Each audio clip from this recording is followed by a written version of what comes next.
Hey everyone, I'm the Canadian Lad, and this time I watched X-Men Days of Future Past at 0.25x speed and found 24 new details. Now I can guarantee you in this video you're gonna find details that you won't find anywhere else on the internet. So I'm just gonna go straight to the point, but before that, please spare me just 54 seconds to thank today's sponsor, Vessi. I've been wearing their 100% waterproof shoes for a while now, and I love them. They're also snowproof, so no matter the weather, you'll stay dry. Vessis are the perfect shoe to keep your feet dry, and they come in 3 styles and different colors, so you're never sacrificing on style. But do they actually work? Well, let's test them out. Here you can see me putting a paper towel in my Vessis. Now the water is hitting the shoe, and it's submerged, but the paper towel is completely dry. I love my Vessis. They're lightweight and perfect for walking around all day. I recently went on a hike, and my feet stayed comfy and dry the entire time. The dual climate knit material keeps your feet cold during hot weather, which is perfect for the summer. It helps keep your feet less sweaty and stinky.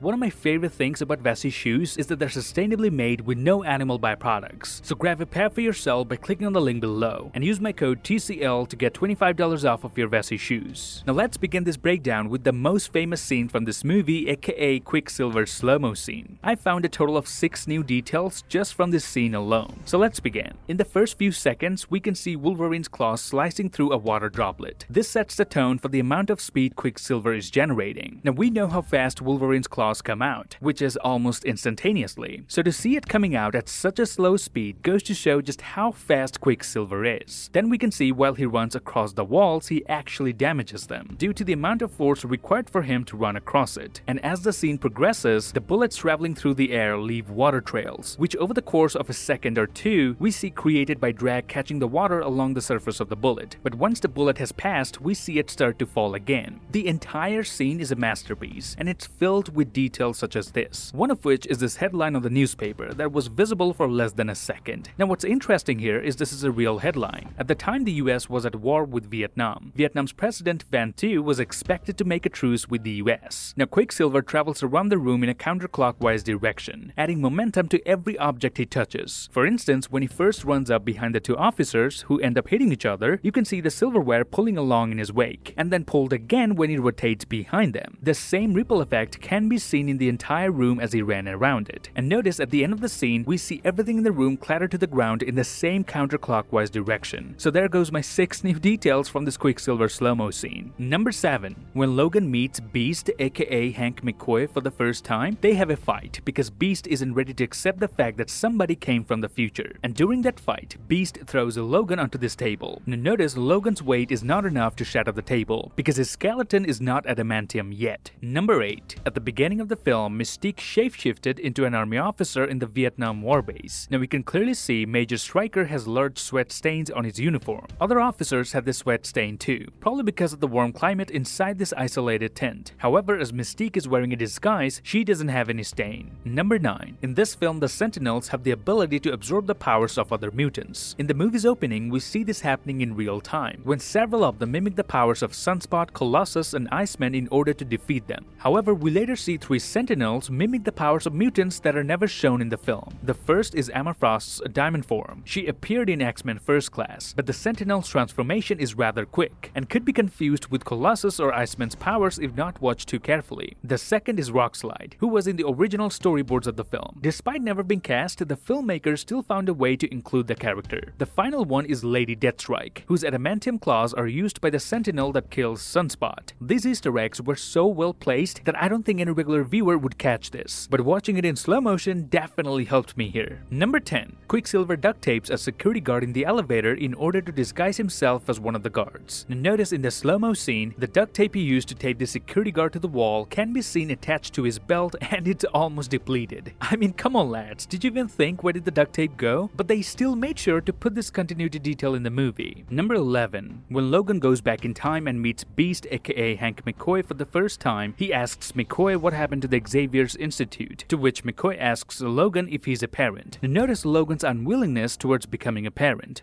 Are you a parent? Sure as hell hope not. Although in a different timeline, but in the movie Logan, we do see him having a hard time accepting he has a daughter. Number 12. When Dr. Trask finds out a mutant aka Mystique is impersonating a Vietnamese officer, the US Army pulls their guns, but Dr. Trask orders not to shoot. But notice what he says here. No, don't shoot it. He says don't shoot it. He didn't say don't shoot him or her. It happened again towards the end of the film. No! Don't kill it! I need it alive! This simple bit of dialogue shows just how much he despised the mutants. You really hate mutants, Doctor, don't you? Number 13. Logan spends several minutes submerged in water off-screen. I mean, we do see him, but for the most part, he was off-screen. Imagine if he had Vessie's shoes at this point. One less thing to worry about, eh? Anyway, notice when he was shown again for the last time, his fingers are pruned up. This makes sense though, as pruny fingers have nothing to do with healing. Supposedly, your fingers get pruny to help you get more grip. If you have fallen into a pool of water and can't get out because you can't grip a slippery surface, this will basically help you get a better grip. So your body isn't being damaged or waterlogged. It's supposedly an advantage. Now, a fun fact in the comics, Wolverine is fearful of large bodies of water because he doesn't know how long it will take him to die while drowning, as well as being unable to swim due to the weight of the adamantium. The fact that Hugh Jackman got pruny fingers for real indicates he had to remain in the water for quite some time to shoot this scene. Number 14. The wheels on young Professor Xavier's wheelchair have the letter X in them. Number 15. When Logan wakes up in the past, the girl he wakes up next to calls him Jimmy instead of Logan.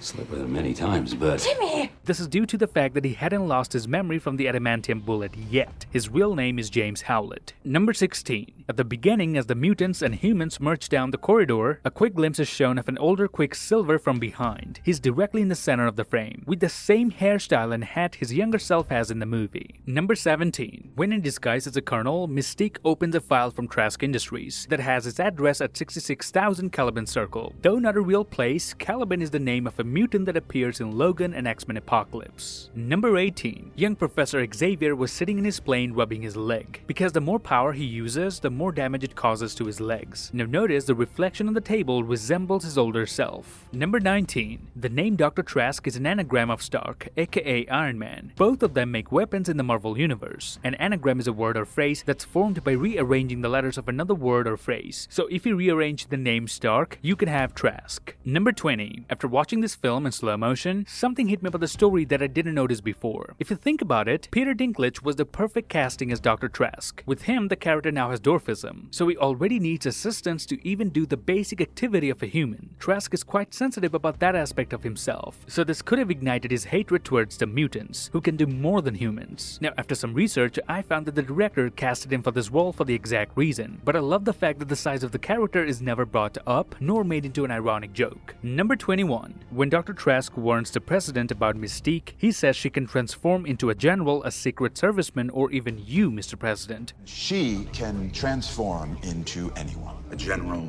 a secret serviceman, even you, Mr. President. And throughout the movie, she changes into each of those characters in the exact same order. Number 22. Hank McCoy thinks that in the future, mutants will always die, and they can never change the future. There's a theory in quantum physics that time is immutable. It's like a river. You can throw a pebble into it, create a ripple, but the current always corrects itself. Even though they did succeed and save mutants in this film, but in a different timeline in the movie Logan, mutants are once again near extinct. Number 23. After Logan comes back to the present time and encounters Jean Grey, Cyclops grabs his wrist as he reaches for Jean. But notice Hugh Jackman has his middle finger half extended from his fist, as if to say, "F you, who are you to stop me from touching her?" Number 24. At the end of the film, Magneto embeds metal bars into Wolverine to prevent him from moving, and launches him into this river. Now, Wolverine's appearance of metal sticking out of his body is a reference to an event in the comics, where Magneto ripped the adamantium out of Logan's body. And that's it. This would be my breakdown of X-Men Days of Future Past at 0.2 Febix speed. I hope you enjoyed this video as much as I did while making it. Coming up next, my rewatch of Thor 1 and Thor Ragnarok at 0.2 Febix speed. That would not only help us catch up with all the Loki stuff, but we will surely find some new Easter eggs and details. And of course, I'm gonna do a detailed analysis and watch every episode of Loki at 0.2 Febix speed and bring you lads some awesome details. So if you want to stay up to date with all my uploads, please grab the subscribe button and turn notifications on. Till then, I'll see you lads in the next one.